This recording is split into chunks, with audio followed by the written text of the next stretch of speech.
하겠습니다. 감사하면 더 큰 감사거리를 만납니다.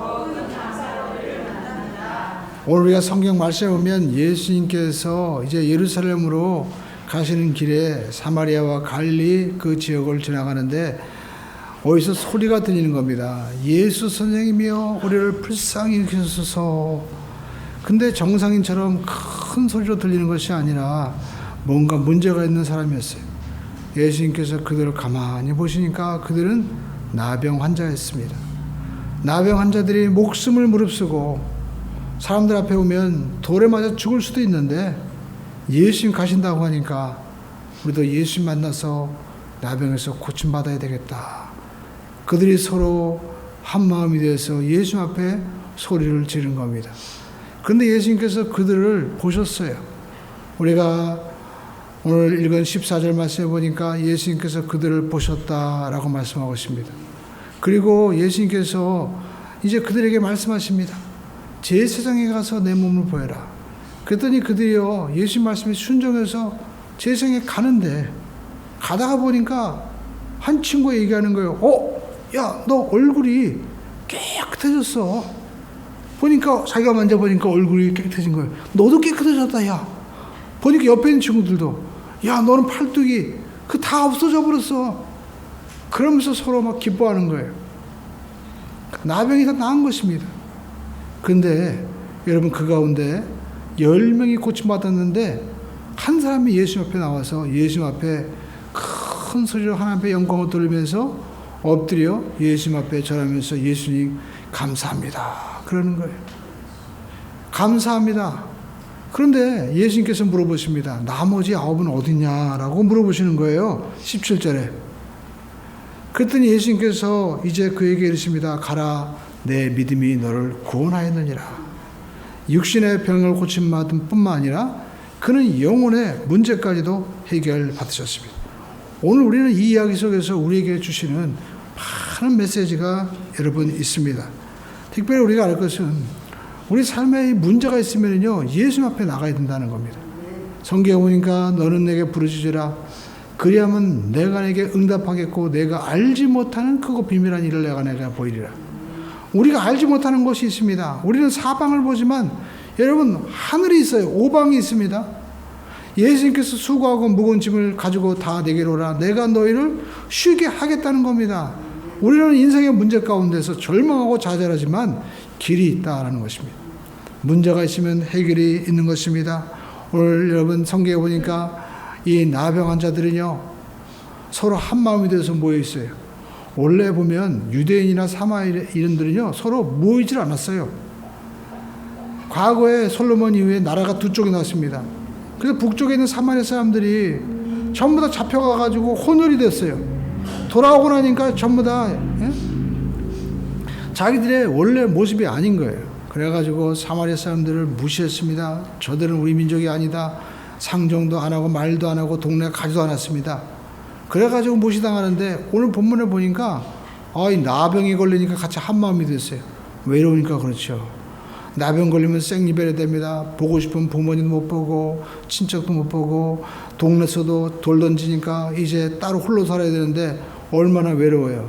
그래서 동병상련이라고요. 같이 살다 보니까 서로를 이해하게 된 거예요.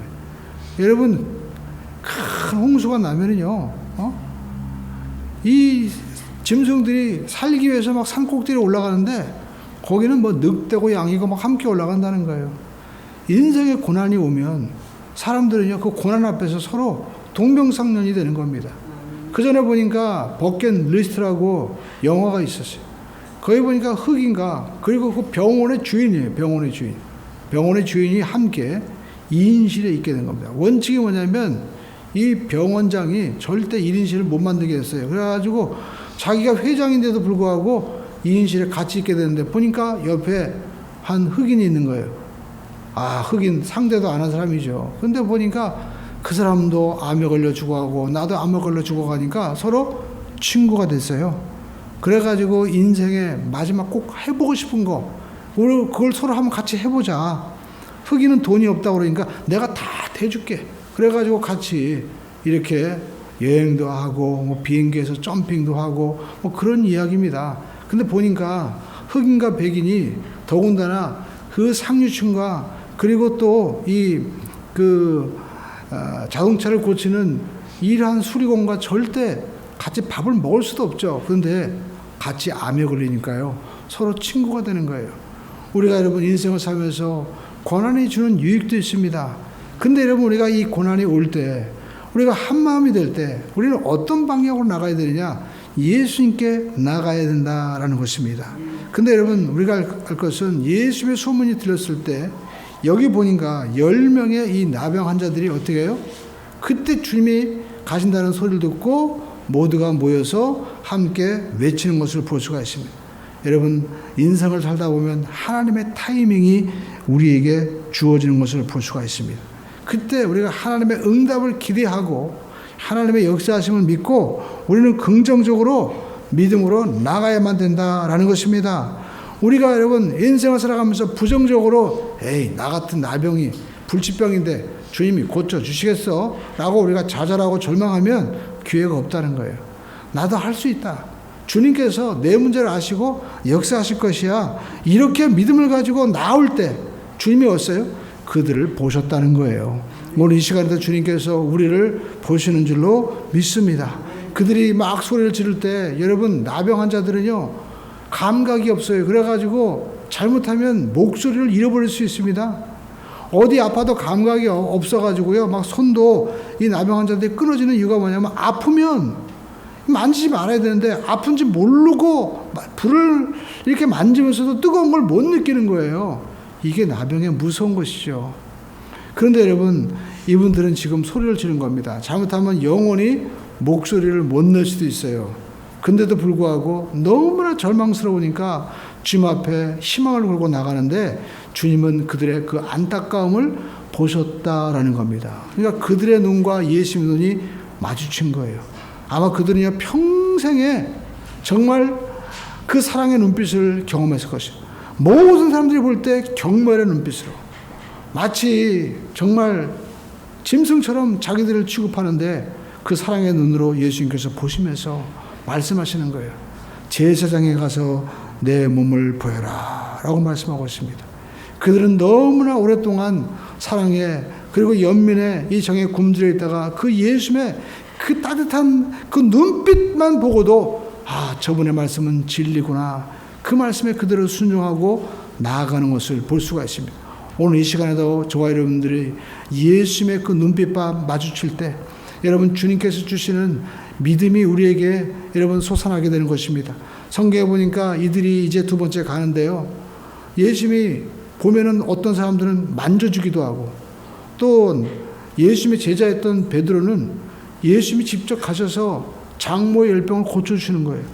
그러니까 이 나병환자들이 생각할 때 야 예수님도 사람 차별하네. 제자들은 집에 가서 막 고쳐주기도 하고 그리고 어떤 사람들은 막 만져주는데 자기들은 멀리서 예수님이 야 제사장에게 가라. 이 사람한테 차별하네. 이렇게 생각할 수 있을 거예요. 근데 그들은요 부정적으로 생각하지 않았다는 겁니다. 여러분 우리가 인생 살면서 하나님 말씀하실 때 때로는 이해가 되는 게 있어요. 때로는 이해가 안 되는 것도 있습니다. 근데 우리가 할 일은요 이해가 되건 안 되건 주님의 말씀은 순종해야 된다. 주님이 말씀하시는 것은 반드시 모든 것이 합력하여 선을 이룰 것이다 라는 긍정적인 믿음을 가지고 우리가 나갈 때 역사가 나타나게 될 줄로 믿습니다. 그러니까 여러분 우리가 신앙인은요 우리가 마음의 밭이 좋아야 돼요. 긍정적인 마음의 밭이 될 때 비로소 말씀의 씨앗이 뿌려져서 열매를 맺게 될 줄로 믿습니다. 그 전에 제가 들은 이야기입니다. 미국의 그 닉이라는 한 청년이 있었는데 이 사람은요 철도 회사에 근무를 하고 있었습니다. 이 사람은 몸도 세고 힘도 좋았어요. 그래가지고 그 철도 회사에서 철도를 연결하는 이러한 파트에 근무하고 있었습니다. 이게 조차장이라고 하는데 어느 날 동료가 생일 파티가 이제 열린다고 해가지고 퇴근을 1시간 전부 다 앞당겼어요. 근데 이분은 정말 동료 관계도 좋고 그리고 사람도 좋은데 항상 뭐든지 부정적으로 생각하는 게 문제였습니다. 비판적으로 생각하고 항상 최악의 상황을 생각하는 그러한 사람이었다라는 것입니다. 앞으로 일어나질 일들 일어나지도 않았는데도 불구하고 항상 염려하고 근심하는 스타일이었어요. 그런데 그날따라 사람들이 생일 파티 한다고 다 가버렸는데 닉은 모르고 있었던 거예요. 예. 그래가지고 혼자 이제 그 냉동 열차인데 그 속에서 자기가 이제 연결을 한 걸 갖다가 다시 더 풀르고 하면서 조정을 하고 있는데, 이 사람들이 일찍 퇴근한다고 바깥에서 문을 갖다 쾅 닫고 가버렸네. 이 사람은요, 5시인데 문이 닫혀 있는 거예요. 그래가지고 소리를 지르면 열어주겠지 하는데 아무리 소리를 외쳐도요, 아무도 열어주지 않는 거예요. 있는 힘을 다해서 손이 막 피멍이 들도록 이렇게 외쳤지만, 날 꺼내달라고 하지만 소리가 들리지 않았습니다. 닉은 공포에 사로잡혔습니다. 그래가지고 그는 외치고 외쳤지만 아무 소리가 들리지 않자 이제 생각하는 거예요. 야, 여기가 이 냉동창고인데 이게 지금 몇 도지? 영하 30도? 40도 아니야? 그럼 어떡하지? 조금 있으면 나 얼어 죽을 텐데. 그러면서 갑자기 절망하기 시작하고, 그 절망하면서 자기가 노트에다가 이제 메모를 하기 시작합니다. 나는 지금 얼어 죽어가고 있다. 숨을 쉴 수가 없다. 아무도 없다. 아무리 쳐도 들어지도 않고 나갈 구멍도 없다. 그러면서 이제 자기의 상황을 기록하면서 이제 손도 춥고 몸도 마비되고 그리고 머리도 맹해지고 그리고 또 이제 귀에도 소리 안 들린다. 이것이 마지막이 될 것이다 라고 이렇게 막 적어가는데, 그냥 글자 그대로 그것이 마지막이 돼버리고 말았어요. 다음날 문을 이제 열어보니까 이 사람이 쓰러져 있는 거야. 이 왜 쓰러져 있지? 그래가지고 급하게 119에 가서 딱 해보니까 이미 죽었어요. 부검을 해보니까요, 냉동사였다랍니다. 근데 문제는 이 냉동창고는요, 냉동장치가 꺼진 지 이미 오래돼가지고 바깥의 기온과 이 안의 기온이 별 차이가 없었다는 거예요. 조금 더 추웠다는 겁니다. 근데 이 사람은 스스로 얼어 죽는다고 생각하는 거예요. 나는 끝났다고 생각하는 겁니다. 여러분, 그 일이 그냥 현실로 나타난 거예요. 만약 이 나병 환자가 주님이 말씀하신다고 되겠어, 뭔가 만져줘야지 하면서 스스로 자기들이 절망하고 좌절했더라면 이들에게는요, 역사가 일어나지 않았어요. 오늘 여러분, 우리가 하나님의 말씀은 항상 아멘이고 말씀대로 되는 줄로 믿습니다.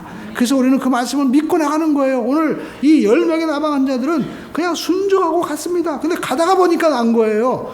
오늘 우리의 삶 가운데도 주님이 말씀하실 때 어떤 것은요, 이해가 돼요. 근데 이해가 안 되는 것도 있어요. 그냥 가나안 땅을 정복할 때도 여리고성을 7바퀴 돌되 하루에 한 바퀴 돌거나 마지막에는 7바퀴 돌아라. 아니, 그런다고 우리가 여리고성이 무너지나? 근데 무너지게 되는 거예요. 요한복음에도 보니까 예수님께서 이제 가나안 혼인잔치에 갔는데 포도주가 떨어져가지고 정말 발을 동동거립니다. 근데 예수님의 어머니가 얘기하죠. 예수님이 뭐라고 말씀하시는지 그대로 해라. 근데요, 하인들에게 저 물 항아리에 물 뿌라는 거예요. 포도주가 떨어진 거랑 물 항아리에 물 떨어진 거랑 수돗물이랑 무슨 상관이 있어요? 근데 주님께서 말씀하시니까 그대로 했어요. 근데 주님께서 또 갖다 주라는 거예요. 근데 갖다 주다가 보니까 어떻게 해요? 이 포도주가 된 거예요. 그러니까 연회장이 이렇게 좋은 포도주를 왜 이제까지 숨기고 있었냐고. 근데 하인들은 알았다고 말씀하셨습니다. 그러니까 여러분, 우리가 인생 살면서 우리가 하나님 앞에 기도하는 것, 또 우리가 하나님 앞에 예배하는 것, 하나님의 섭리가 있어요. 내 생각은 너희 생각과 다르고 내 길은 너희 길과 다르다고 말씀하고 있습니다. 하나님이 예배하신 것은 눈으로도 보지도 못하고 귀로도 듣지도 못하고 우리 사람의 마음으로 생각하지도 못한 일이 예비되어 있다. 에베네셀 준비하신다고 말씀하고 있습니다. 그러므로 저와 여러분들이 하나님께서 준비하심을 믿고 우리가 해야 될 일은 순종하고 나가는 것입니다. 그러면 나병이 났듯이 우리 삶 가운데 불가능한 문제들이 해결되는 은혜가 나타나게 될 줄로 믿습니다. 나병이 뭡니까? 불치병입니다. 21세기에 사는 우리에게도 불가능한 문제들이 얼마나 많이 있어요. 그러나 주님 앞에 기도하면 주님께서 반드시 역사하실 줄로 믿습니다. 그리고 여러분이 갈 것은 본문에 보니까 10명이 고침받았잖아요. 근데 한 명만 왔어요.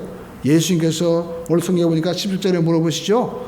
나머지 9은 어디 있느냐? 이게 뭐예요? 하나님이 감사하는 자를 찾고 계신다니까요. 감사하는 자. 오늘도 저와 여러분들이 알아야 될 것은 감사하는 자를 하나님이 찾으시고 상 주시는 자이심을 믿어야 될지니라. 할렐루야. 하나님께 나아가자는 그가 살아계신가 자기를 찾는 자들에게 상 주는 자이심을 믿는데 감사로 제사를 드린 자가 나를 영화롭게 한다고요. 하나님 앞에 감사하면 좋은 일이 일어나게 되는 겁니다. 이번 주간에 제가 한 집사님과 우연히 만나서 식사를 하게 됐어요. 근데 이분이 회사 다니는데 자기 회장님이랑 식사하는 가운데 벌어진 일이에요. 그 회사에 평소에 목뚝뚝하게 지내던 소장님이 계신데 이분이 회장님과 우연히 식사를 이제 하게 됐는데 그 자리에서 회장님한테 이런 얘기 했다는 거예요. 회장님, 저는요 정말 이 회장님과 근무하면서 또 이 회사에 와서 인생이 정말 빛이 납니다. 어디 가도 저는 주목받는 사람이 아닌데 회장님과 함께하면서 이 회사에 근무하다 보니까 제 인생이 빛이 납니다. 덕분에 저는요 사람 됐습니다. 그렇게 얘기를 하는 거예요. 그랬더니 회장님이요 그 얘기를 이렇게 듣더니 빙그레 웃더니 나중에 부르더래요. 그 이사한테, 김 이사, 저기 저 소장님 요즘에 보니까 차 보니까 좀 차가 날 것 같은데 제일 좋은 차로 바꿔줘. 그 외제차로 제일 좋은 차로 바꿔달라는 거예요. 그래가지고요 회장님이 그냥 제일 좋은 차 바꿔줬대. 아무런 조건이 없이. 그래 다른 사람들도 이야 이거 정말 진짜야? 진짜가 돼버렸어요. 여러분 회장님도요 이렇게 마음을 기쁘게 하면 마음의 문이 확 열리는 거예요. 할렐루야. 제가 뭐 예화가 아니고 실제 그 자리에서 있었던 일이라고 하니까 저도 이야 우리가 하나님을 기쁘게 하고 감사하면 얼마나 좋은 일이 날까. 오늘 성경에 보시죠. 큰 소리가 2번 나오고 있습니다. 큰 소리로 외쳐 이르되 다윗의 자손 예수님 저를 불쌍히 여겨달라고 외치는 나병에서 고침받아 달라고 하는 외침의 소리가 나옵니다. 그런데 여러분 10명 중에 아마 9분이요 야 너무 좋다 주님 감사합니다 얘기했을 거예요. 그러나 그분들이요 주님 앞에 나와서 감사를 표현하지는 않았다는 겁니다. 그렇죠? 근데 한 사람은요, 이 사마리아 사람은 어떻게 했어요? 주님 앞에 나왔어요. 그러면서 큰 소리로 하나님께 영광을 돌리면서 15절에 보니까 예수님 발 아래 엎드려서 어떻게 해요? 감사하니. 여러분 감사하는 게 뭐예요? 느낄감, 살해할사. 그러니까 여러분 느끼기만 해서 하는 게 아니고 뭐예요? 살해한다. 뭔가 드리는 거예요. 나병 환자가 뭘 가지고 있었겠어요? 그런데도 불구하고 그분 주님 앞에 엎드려서 자기가 가지고 있는 것 무언가 드리면서 주님 저는요 아무것도 없지만 정말 감사합니다 하면서 저는 엎드립니다. 그 제가 가지고 있는 소중한 거 드립니다 하면서 감사하는 거예요. 그랬더니 주님이요 그 감사를 받으시고 나머지 9은 어디 있느냐라고 물어보는 거예요. 그러니까 여러분 하나님은요 우리가 표현해야만이 받는 거예요. 그 성경에 우리가 구원도 뭐예요? 우리 한번 따라할게요. 사람이 마음으로 믿어 의에 이르고 입으로 시인하여 구원에 이르느니라. 마음으로만 여러분 우리가 되는 게 아니에요. 입으로 시인해야 된다는 거예요. 그러니까 우리나라에 옛날에 노래 있죠. 갑돌이와 갑순이는 한 마을에 살았더래. 그런데 갑돌이와 갑순이 서로 사랑을 했는데 어떻게 해요? 사랑을 표현 안 하는 거야. 그러니까 어떻게 해요? 갑돌이가 먼저 시집갔나요? 갑순이가 시집갔나요? 홀랑 가버렸어요. 그랬더니요 그냥 갑돌이도 장가를 가버렸어요. 그래가지고요 서로가 어떻게 됐어요? 모르는 척 했더래요 그냥. 그래서 평생 어떻게 해요? 아이고 내가 고백할 걸 그러면서 갑순이는 잘 있나? 갑돌이는 잘 있나? 말짱 꽝이라는 거죠. 그게 뭐예요? 사랑은 표현돼야 된다는 겁니다. 감사도 표현됩니다. 여러분 우리가 많은 사람들이 하나님 앞에 주여 내 문제 해결해 주시옵소서라고 부르짖는데 하나님 감사합니다 하고 엎드려 감사를 표현한 적은 없다는 거예요. 근데 주님은 그런 사람을 찾는 거예요. 여러분 회사에도 마찬가지입니다. 그 회장님이 아마 월급날 때로는요 회사가 경영이 어려울 때는 은행에서 돈을 융자해서 월급을 주었을 것이고 때로는 사람들이 자기가 볼 때도 분명히 잘못했지만 그래도 저놈 잘라버리면 어떻게 해요? 그 가정은 어떡할까? 그런 마음으로 그래 참고 또 인내해보자. 잘할 때도 있겠지 하면서 회장님이 그러면서 사장님이 보면서 직원들과 함께하는 거예요. 그런데 그렇게 어려운 가운데 월급을 줘도요. 제가 회사 사장님한테 얘기를 들었습니다. 목사님 때로는 막 보너스까지 끼고 그리고 막 추석이고 구정이고 그러면 정말 힘든데 그렇게 맞춰줘도 어느 누구 하나 와서 감사하다고 하는 사람이 없다는 거예요. 그러면서 참 외롭다는 겁니다. 그러니까 회장님이 그걸 들은 거죠. 이제까지 살면서 누구도 감사하다고 얘기하지 않았는데 이렇게 감사하고 다 하다고 하니까 마음이 열린 거예요. 네. 오늘 여러분 하나님 앞에 우리는 감사하는 자가 되어야 될 줄로 믿습니다. 기도할 때는 막 주여 막 주시옵소서 하지만 주님 감사합니다 하면서 살해하면서 옥합을 깨뜨리듯이 여러분 하나님 앞에 감사해 보셨습니까? 하나님요 그 사람을 찾는다는 거예요. 근데 문제는 그 사람에게 하나님께서 어떻게 해요? 더 큰 감사를 주신다는 거예요. 나병에서 고침받는 것, 사람은 한 번 살고 죽는 것입니다. 사람이 한 번 살고 죽는 것은 정한 이치로 돼 죽고 난 다음에 심판이 있다고 말씀하고 있습니다. 그런데 여러분 우리가 영원히 살 수 있는 이 구원의 은혜는 누구에게 주십니까? 감사하는 이 사마리아 나병 환자에게 주셨다는 거예요. 그러므로 저와 여러분들이 신앙생활하면서 우리가 꼭 기억해서는 감사해야만 되는 겁니다. 이스라엘 백성들은 애굽에서 나왔습니다. 그러나 여러분 자유인이 되었음에도 불구하고 길이 나쁘다고 하고 맨날 메추리 먹는다고 하고 원망불평하다가 정작 가나안에는 못 들어가고 말고 40년 동안 광야에서 뺑뺑 돌다가 모두가 광야에서 죽고 말았어요. 그러나 여호수아 갈렙만큼은 하나님 앞에 믿음을 굽혀가고 감사했던 것입니다. 그러므로 저와 여러분들이 신앙생활하면서 우리가 구원받은 것뿐만 아니라 우리가 이제까지 받은 은혜에 날마다 감사하면 반드시 더 큰 감사거리가 우리에게 나타나게 될 줄로 믿습니다. 우리 한번 옆에 분과 인사하겠습니다. 하나님 감사합니다. 또 여러분 옆에 분에게도 인사하겠습니다. 함께 예배하니 감사합니다. 아멘. 여러분 우리가 예배할 때 감사할 게 얼마나 날씨가 좋은 거 감사하죠. 함께 예배하시는 거 감사하죠. 이렇게 하나님께서 아름다운 성전을 쳐서 예배하시는 거 감사하고 또 여러분 우리가 이렇게 예배 드리고 나서 식사도 준비되어 있는 거 얼마나 감사해요. 함께 가족끼리 예배 드릴 수 있는 걸 얼마나 감사합니까? 내가 입술을 열어서 찬양할 수 있는 거 감사하죠. 여러분 얼마나 감사할 일이 얼마나 많이 있습니까? 할렐루야. 감사하면 기적이 일어나게 되는 것입니다. 그러므로 저와 여러분들이 하나님 앞에 감사하는 우리 모두가 되시기를 주님의 이름으로 축원을 드립니다. 기도하겠습니다. 살아계신 아버지